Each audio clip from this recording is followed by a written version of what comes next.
Viewers, এখন চলুন দেখে নেই বাংলাদেশের টপ ফেভারিট অ্যাপস লিস্টের একটি WowBox's সাকসেস স্টোরি। WowBox আমরা লঞ্চ করেছি 2015 সালে।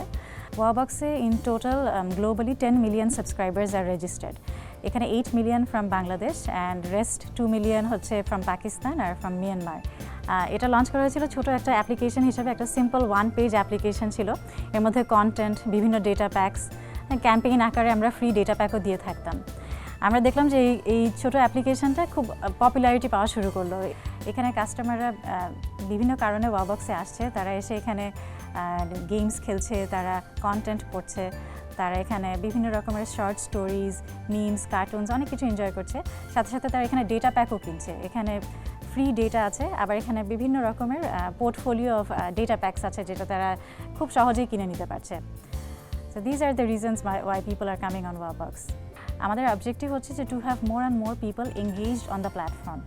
So with this in mind আমরা চিন্তা করছি যে কন্টেন্টের সোর্সেস আরও বাড়াবো। আমরা we want to open up WowBox to more sources of content, so that এখানে যে কন্টেন্ট হাবটা তৈরি হচ্ছে এটা যেন আরও এনরিচড হয়। একটা ওপেন কন্টেন্ট প্ল্যাটফর্ম যদি আমরা ক্রিয়েট করতে পারি, আমরা মনে করি যে কাস্টমার্স চারিদিক থেকে আরও বেশি কন্ট্রিবিউট করবে এবং আরও এনজয় করবে WowBoxের কন্টেন্ট।